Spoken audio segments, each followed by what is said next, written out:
Hey, wherever you are, whatever you're doing, thank you for spending some time with me today. So I'm wondering if you could find some of those solutions that you've previously thought were invisible, how different would your business be? Like, how many problems could you solve? Well, today we're going to talk to Stephen Shapiro. Stephen is the author of the new fantastic book, Invisible Solutions, not yet available for purchase, but going to be coming out soon. I've got actually the first print copy, if you can believe that. I left it at home because I cherish it so much. Steve is fantastic. For over 20 years, Steve Shapiro has presented his provocative strategies on innovation, culture, and collaboration to audiences in 50 countries. And I've seen him 3 or 4 times myself. During his 15-year career with the consulting firm Accenture, he created and led, get this, a 20,000 person innovation practice. My goodness. He's the author of 6 books, including Best Practices Are Stupid, which was named the best innovation book of the year. It's a great book. I love that book. And Invisible Solutions is better yet. His clients include Marriott, 3M, P&G, Microsoft, Nike, NASA, and GE, to name a few. And in 2015, he was inducted into, get this, the Speaker Hall of Fame. Recently, he's been a judge and mentor on the TLC TV show Girl Starter. And today, he's going to talk to us about Invisible Solutions. And he's coming to us from Orlando, Florida. What's up, Steve Shapiro? How you doing, brother? Hey there, Phil. Good to see you. Great to see you. Yeah, for sure. So, Steve, we go all the way back when you wrote your first book, or no, well, your first hardcover book. Second book, Goal-Free Living, right? Yeah. So, wow, man, lots has changed. Back then, I was talking about how to set goals, and you were talking about how to live without them, right? Exactly. And now neither of us talk about either of those or whatever. No, right? That's the fun part. So now you're talking about invisible solutions, which I really enjoy. And this is so smart, right? Ways to reframe and solve those difficult problems. So, Steve, where did you come up with the idea for invisible solutions? Actually, this is something which I've been working on for about the past 9 years. So when Best Practices Are Stupid came out in 2011, I talked a lot about the importance of asking the right questions when it comes to finding solutions. And people would, even though they enjoyed the concepts, they needed tools. And so I started building tools to help people actually reframe their problems. And it took me 9 years to work on it and perfect it and turn it into a book and a whole bunch of other tools. So it took me a long time, and I've been working on this for close to a decade now. Wow. So that's interesting. So, Steve, back us up, though, because innovation, you have to have some foundation. So, Steve, where do you get the foundation for your innovation? Like, were you an engineer? Because I know you haven't always been a speaker. So let's back that up before predate Steve speaking. Where did you get this? Yeah. So, I mean, if you go back to my earliest days, when I was in high school, I was an uber nerd. I was in the math club. I was in the marching band. I mean, I was about as uncool as you could get. And I became an engineer in college. And so I am a proud left brain nerd. And as I got involved in the world of innovation back in 1996, I discovered that most people viewed innovation as a right-brained creative endeavor that was for the privileged few. And what I discovered is that it's actually a left-brain analytical process that anyone can do, and it's particularly valuable and useful for people who are engineers and accountants and lawyers and people who anybody who's an analytical type of person. It's really a great process. Wow. So innovation is a process. It's not just a eureka moment. It's not just, hey, here's a smart idea. That's not innovation. Steve, what's innovation? Well, I think there's a difference between innovation and creativity. And I think that's really the key is people think of innovation and creativity as being the same thing, but they're not. Creativity is sort of that spark. But the problem is if you focus on ideas, if everything is around the ideas that your employees develop, your customers submit, your business partners suggest, you end up with lots and lots of ideas. The typical suggestion box has 1,000 ideas submitted for every one that gets implemented. That's pretty ridiculously low. And so what ends up happening is we're wasting all this time thinking about problems and developing ideas and generating, ideas and suggestion boxes and not doing anything with it. And so it's just not very efficient. And that's why I love the concept of not focusing on ideas, but rather focusing on what's the right problem, what's the right opportunity, and how do we reframe it to make sure we're not actually solving the wrong problem. And that's the process I like to focus on. Okay. So let's say that we've got a problem with not enough revenue, right? Yes. Many organizations have this. So is that the right problem, or how do we reframe that in the right way? Yeah, I mean, is it the right problem? There is no right or wrong problem. It's really what's going to serve you best. So one of the lenses in the book, and the book is based on 25 different ways to reframe a problem. Think of it as like a mental kaleidoscope. You take a problem and you twist it around. So if the original problem was how can we generate more revenue? Well, you could use the word substitution lens, which basically says, well, how do we change just specific words in the problem statement? So maybe it's not revenue, maybe it's customers, maybe it's more revenue, maybe it's more customers, maybe it's fewer, more profitable customers. Each of these generate different lenses that we then go focus on. Because if I'm going to focus on fewer, more profitable customers, I then might want to work with the leverage lens, which says, well, what's the one factor that has the greatest impact? And it walks you through the whole process of identifying what's the right segment, right? The customers that we need to focus on, they're going to have the greatest impact. Wow. That sounds a lot better than, hey, Steve, I think we should have tuna fish for lunch because that's going to make us better, right? I do like tuna fish, though. Yeah, I know. Good tuna fish, hard to come by here in Tampa. So yeah, but so all right, so we reframe it. Then as we reframe, you mentioned the kaleidoscope, right? We look at this in different ways. But Steve, I've never seen a book like this. I've never seen a book that actually kind of helps us through this framework. So why has there not been one before now? I mean, is it just that we look at innovation wrong, or what do you think? I don't think it's wrong. I mean, people look, every perspective helps you see something differently. So I don't think it's a question of that mine is right and others were wrong. Mine is just a different spin. Being an engineer, I wanted to take a different approach. I wanted to create a process, something that's repeatable and predictable. And I think that to me was really my goal in going into creating the book. But I also used one of the lenses in the book and realized that maybe I'm not creating a book. Maybe I'm creating a product. So if I'm creating a product, well, what goes with the book? So we've created a whole bunch of tools that help you navigate the lenses to identify which are going to be the best ones to help you solve your problems. So again, it's not a right or wrong. It's a different spin on things. And being an engineer and having done this as long as I have, I wanted to give people tools that allow them to actually do it themselves. So when people ask me, what's the problem I solve? The problem I solve is I help people solve their own problems. Wow, that's interesting, because many consultants, and I know I don't think you'd call yourself a consultant so much as an innovation geek, right? So, but I mean in a good way. I think many consultants the belief is that they try to create more problems so that they can stick around longer. And I don't know that I don't think that's what you're trying to do here, right? You're trying to help people, as you said, solve their own problems by looking at things differently. So, but why would someone hire a consultant then when they could solve their own problems? I think it really depends on how much energy they want to invest. So I think about, this is going to get a little geeky, but I love geeking out on things, is I think about, the way that we can serve clients. If we're in the consulting business, or if we're in the services business, there's 3 different ways we can help people. We can tell them what to do. So that's what a book does. A book tells you what to do. Then you could, at the highest level, you could do it for them, which is what consultants do. And I like the middle part, which is what I call enable me.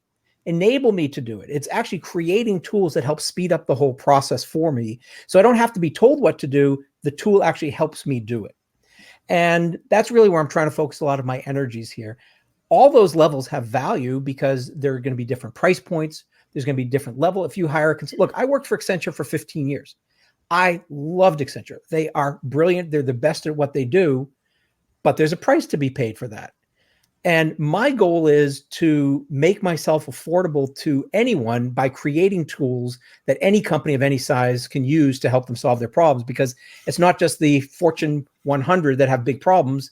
The mom and pop stores have big problems. They're big to them, so they're big problems. Yeah. Wow. Okay. So you created more than a book. You've got a series of tools that you have there. So what's another tool, Steve, that you have besides the book? I know there's a tear out in the book, right? A pull out in the book. So I'm sure that's one of them. But what else did you make?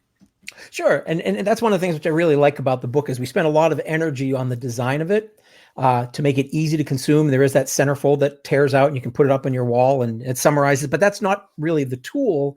That's more of a summary. We have what we call the lens browser. The lens browser is basically an online tool, a mobile-friendly tool that allows you to look at all the lenses and quickly target which lenses are going to have the greatest impact for a particular problem you're working on. And it has text, it has videos, it has audio, it has and a whole bunch of other different information in there to help you zero in on what's going to create the greatest value. So that's one of the big tools that we're investing a lot of energy in. We're also building other types of tools. We're playing around with chat bots and potentially even light forms of artificial intelligence and machine learning to help people be able to, again, navigate the process as quickly as quickly as possible. So it really is just we're going to keep on playing around with this, and as people ask for more problem-solving tools, we're going to create them. Wow. Well, I remember one of my favorite tools that you ever created was the personality poker tool. The ability to, within a few moves, maybe within half an hour or 45 minutes, able to figure out your personality. So how is is this an evolution of that or similar? I mean, how did you come up with that? And then how did you come up with this? Sure. Well, and I love that you bring up personality poker, because that is coming back to my tell me, enable me, do it for me model. Personality poker is smack dab in the middle of the enable me. Now, it's not digital. It's not technology. It really is literally a deck of poker cards that can, in a matter of minutes, tell you everything about how you contribute to success of an organization, how you detract from it. And it's just really cool. It's a lot of fun. And that I developed because I just knew I needed some kind of tool to help people create high-performing teams. When I started working on Invisible Solutions, originally I was going to create a deck of cards with all the different lenses, but I realized that the process of being able to go through the lenses and zero in on what's going to be most valuable required a little more technology. And so we started with technology, and then we'll probably create a deck of cards on the back end of it that support the technology. So I'm a big believer in something called phygital. And phygital is when the physical world blends with the digital world. We tend to build a lot of digital solutions, or we build a lot of physical solutions. And when those two come together, to me, that's when it becomes most exciting, is technology in the physical world, or phygital.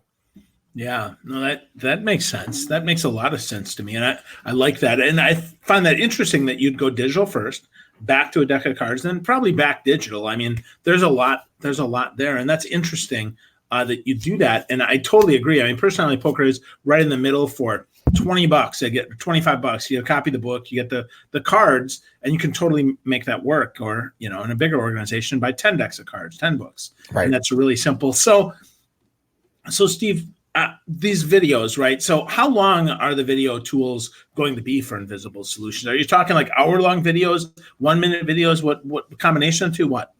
There's going to be a series of different videos. So the 25 lenses each will have a 30-second video, which introduces what that lens is, so somebody can very quickly get a sense of what it is and how to use it. Then there'll be a longer video, which will be 2 to 3 minutes. But then what we're creating, and this is what I'm really excited about, are, instead of videos specifically for each lens, we're going to be building videos around specific scenarios. So for example, let's say you are in B2B sales and you wanted to be able to increase your sales. We'll create a video about which lenses will be best in the scenario of increasing sales.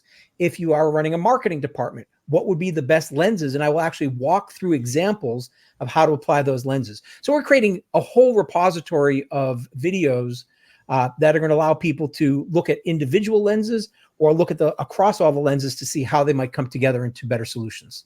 Wow. That's awesome, man. I can't wait to see them. That is fantastic and going to help a lot of people in a lot of different industries. And that's so interesting, because if we break it down, right, the goal is to solve as many problems as we can. I mean, in sales, marketing, innovation, whatever we're in, I mean, we have to solve problems. And yet we've not had a lot of tools like this. So Steve, is there are there any archetypes or anything like that? Or are these all focused on problem solving, to find problem solvers?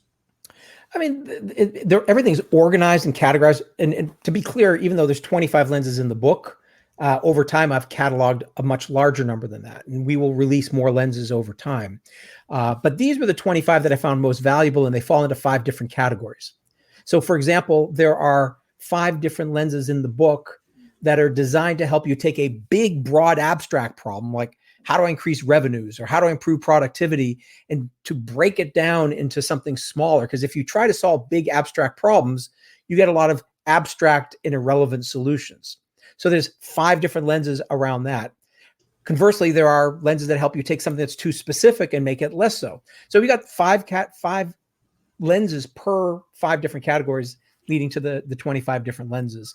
So we just want people to be able to access it as quickly as possible, navigate it as quickly as possible, and zoom in on the 5 or 6 lenses that are going to have the greatest impact. Wow. So give us an example, Steve. What's I know you can't pick a favorite lens, but let's pick like lens 13 or something. Pick us a lens. So I love all my lenses equally, but I would say a couple of the lenses that I find to be very powerful.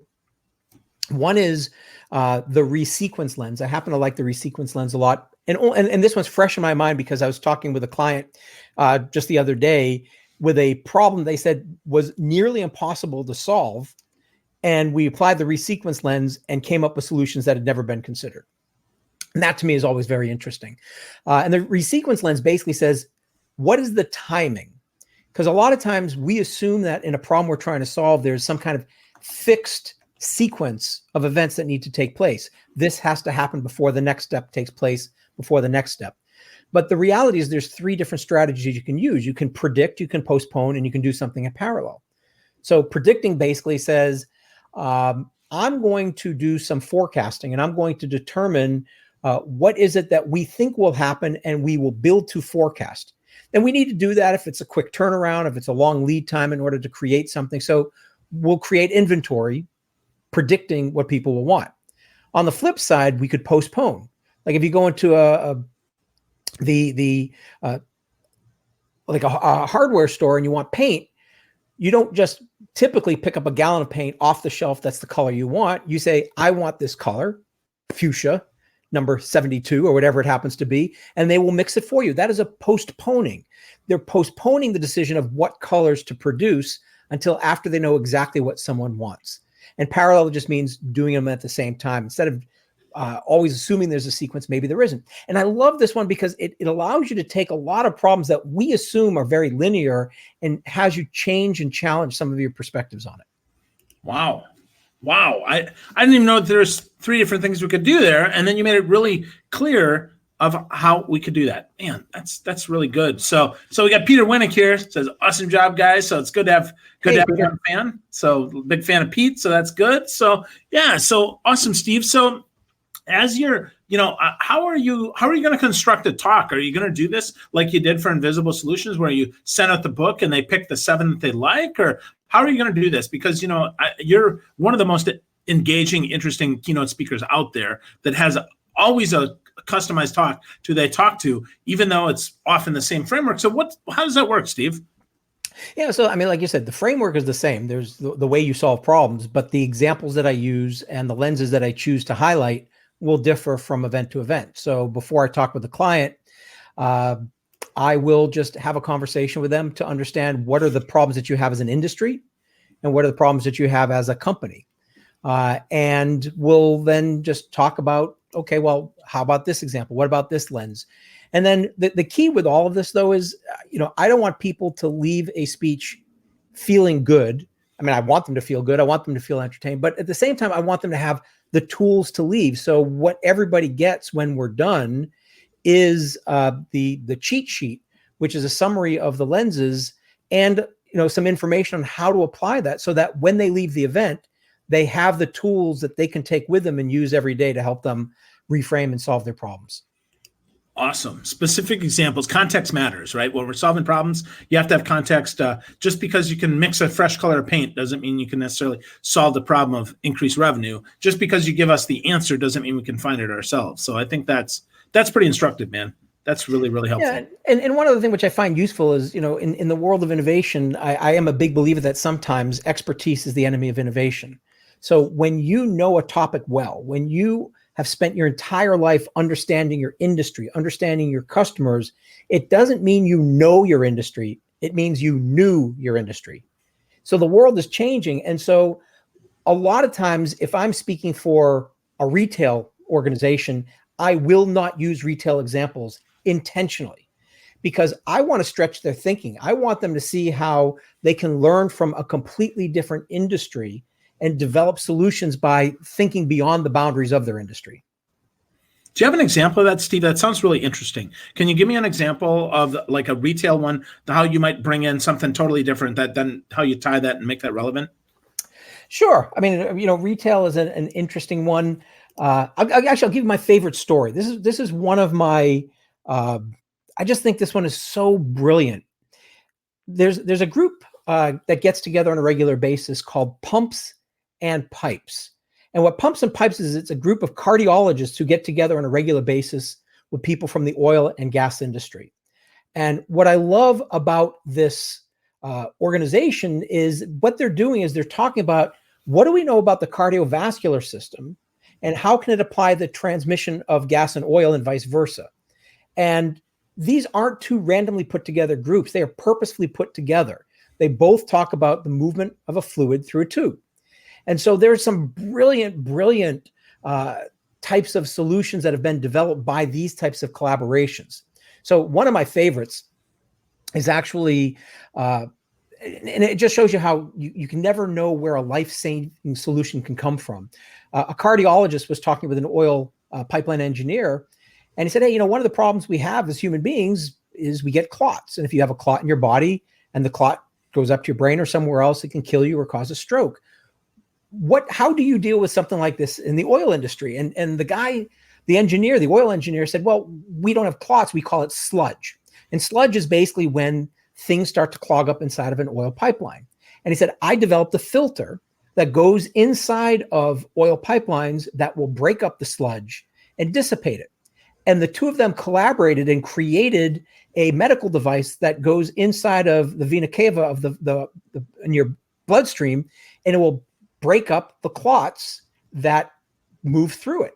So a solution to a cardiologist's healthcare problem was solved by an oil engineer. These are the types of collaborations that I find totally fascinating. Wow, that's super fascinating. Holy cow. I would never have considered that, but once you break it down like that, it totally makes sense. I mean, moving fluid through a tube, moving fluid through a vein. Okay, that makes sense. So, wow, that's pretty cool, man. So Steve, Invisible Solutions coming out real soon. So what, people get the book. The book's about $25. So what do they get with the book? Are you putting any in the pullout? Is there any bonuses or anything like that people are getting for getting a copy of it? Yeah, so you get the pullout, which to me is pretty cool. But there's also a number of resources that you can get in terms of templates and tools and other information. There'll be some videos that you can get. We've been, just slowly launching new video assets that, people can get. So if people are interested in one of my favorite stories, they can go to baggageclaimstory.com. And on baggageclaimstory.com, I tell just a 6-minute story, but it shows you the power of reframing a problem as a means of finding better solutions. And so that's something which I would encourage people to take a look at because it's sort of funny, but it's quite powerful also. Wow, that's really great, man. That is going to help a ton of people. So, Steve, if they want to get the book, is the book going to be on Amazon, or do you have a website that they should be going to in order to pick up a copy of that? Sure. I mean, it'll be on Amazon, Barnes & Noble. You'll find it pretty much anywhere. But if you want to just learn more about it, it's invisiblesolutionsbook.com is the place to go to learn more about it. Links to pre-order it are there. And there's, other information. So that's probably the easiest way to learn more about it. Cool. Invisiblesolutionsbook.com be the place. And Steve, if people want to connect with you, if they've got questions, they want to work with you, where would you send them? How would they get in touch with you?